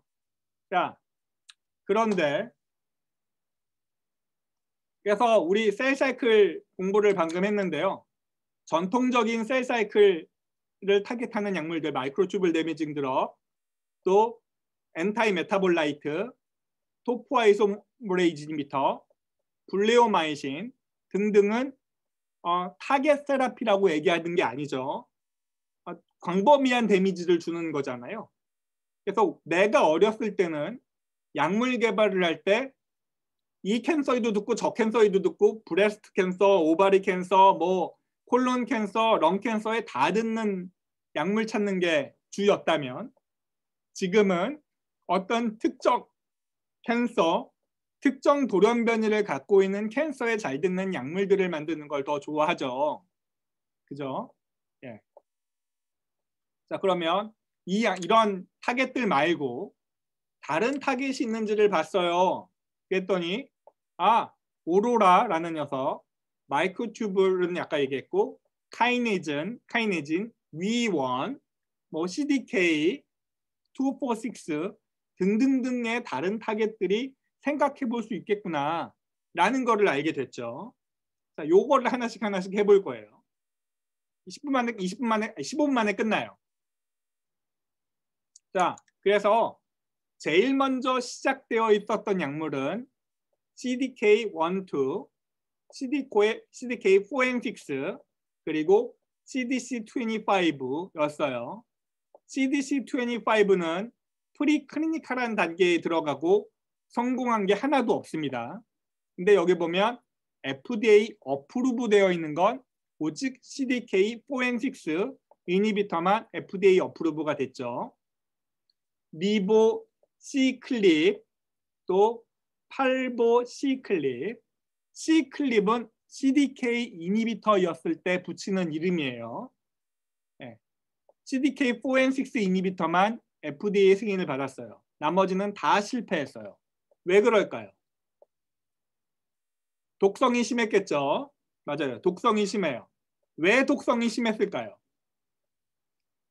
이거를 알려주면 그 친구도 반등급 올려줄게요. 한 등급 올려줄게요. 뭘까요? 왜 그럴까요? 실제로 CDK4 and 6는 이런 그 임상 실험에서 이게 아마 내 기억으로는 오바리 캔서, 브레스트 캔서로 기억이 나는데 브레스트 캔서에서 플라시보 그룹에 비해서 훨씬 더 좋은 효과를 내서 지금 브레스트 캔서 드럭으로 널리 팔려요. 네. 그런데 이 당시에 2002년도에 LG 생명과학이 어마어마하게 신약 개발에다가 돈을 쏟을 때, 네. CDK 억제제도 열심히 했거든요. 그러다가 다 실패했어요. 그런데 LG는 실패했는데 얘들은 어떻게 성공할 수 있었을까요? 그게 내 핵심이에요. 그걸 내가 물어보고 싶어요.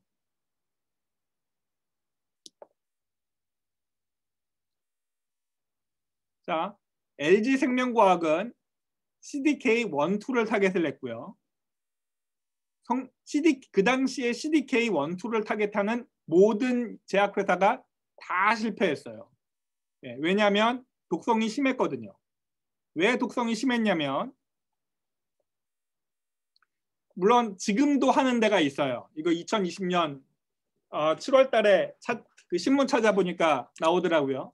지금도 요 회사에서는 CDK1 저해제를 개발하고 있는데 제 생각엔 안 될 것 같아요. 네, 왜 안 되냐면 우리 약대는 그런 거를 얘기해 줄 수 있는 사람이어야 해요. 왜 안 되는지. 요 비욘드 바이오 사장님은 그래서 화학과 출신이시더라고요.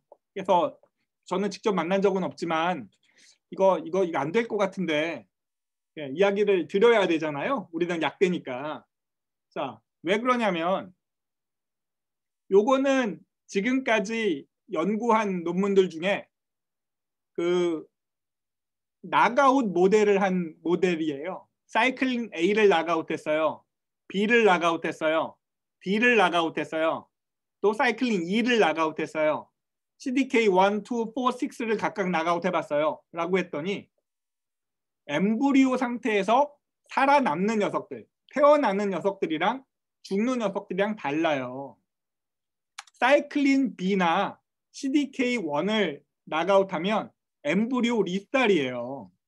그런데 CDK4나 6를 나가웃하거나 사이클린 D를 나가웃하면 리살하지 않다고요. 그러면 내가 약물 개발할 때 제일 좋은 타겟은 뭐냐면 KO 시켰는데 멀쩡하게 태어나는 녀석은 노멀 셀의 데미지가 없다는 얘기잖아요. 근데 캔서에만 걔를 이니비션하면 캔서 셀은 죽고 노멀 셀은 영향이 없어요. 라는 소리를 할 수 있는 거죠. 그래서 엠브리오 리살리티를 유도하는 약물 타겟은 약물 타겟이 될 수 없어요. 독성이 심해요. 네. 이것도 알겠어요? 이것도 알겠죠? 자, 그래서 CDK1은 마이토시스의 마스터 레귤레이터이기 때문에 노멀 셀에도 굉장히 중요하고 캔서 셀에도 묻힌 듯이 중요한 녀석이라 약물 타겟을 하면 안 돼요. 부작용이 심해요. 네. 왜 이거를 사람들은 몰랐는지 모르겠어요. CDK4/6는 안 그래요. CDK4/6 이니비터가 부작용이 없지도 않아요. 부작용도 있어요. 하지만 원을 타겟했었을 때 일어나는 부작용보단 훨씬 덜하니까 임상 승인이 됐겠죠. 자, CDK1은 마이토시스의 마스터 레귤레이터이기 때문에 이 다음에 하위에 있는 오로라나 폴로라이크 카이네이즈 다른 녀석들을 레귤레이션을 할 수 있는 중요한 카이네이즈예요. 그래서 얘를 이니비션 하면 안 되고 하위 신호에 있는 카이네이즈를 이니비션 하는 건 괜찮아요. 그래서 그 마이토시스를 타겟하고 싶어 하는 게 많은 연구자들의 꿈이라 아까 전에 마이크로튜뷴 데미징 드럭 말고 마이토시스를 타겟하는 약물들은 아직까지 FDA에 승인된 바가 없어요. 네, 없어요. 여기 CDK 이니비터는 모두 다 CDK4/6 이니비터고 마이토시스를 타겟하는 약물들은 지금 개발 중이죠. 오로라 카이네이즈 이니비터들이 클리니컬에 가 있어요. 그리고는 없어요. PLK 이니비터도 클리니컬에 페이스 1에 가 있을 거예요.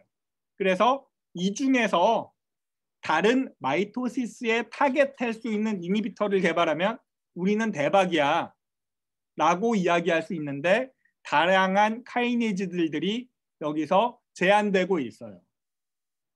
네. 자, 그래서 다른 마이토시스 카이네이즈들이 아래와 같이 쭉 표현이 되어 있는데 이 녀석들의 이니비터를 만들면 데미지가 상대적으로 독성이 없으면서 캔서 셀들의 선택적인 세포 사멸을 유도할 수 있는 좋은 약물이 되죠. 정낙신 교수님이 준 게 이 중에 하나였는데 보면 얘들은 마이토시스가 얘들은 오실레이션 되는 게 그린레드가 오실레이션이 되는 거예요. 오실레이션이 되면 마이토시스가 정상적으로 진행이 되는 거고요. 오실레이션이 되지 않으면 마이토시스가 진행이 안 돼요.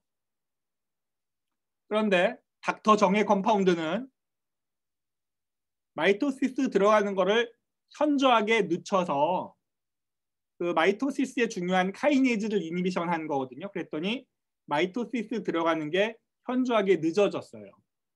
근데 이거의 경쟁 약물은 마이토시스에 들어가지 못하게 해요.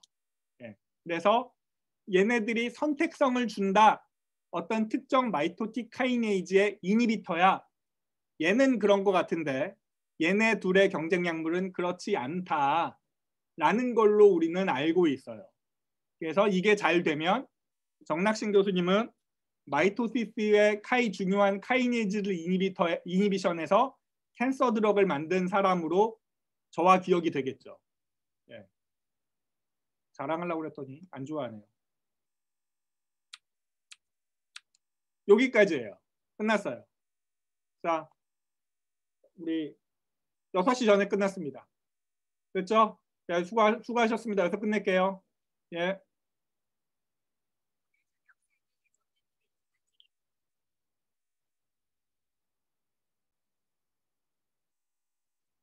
수고하셨습니다.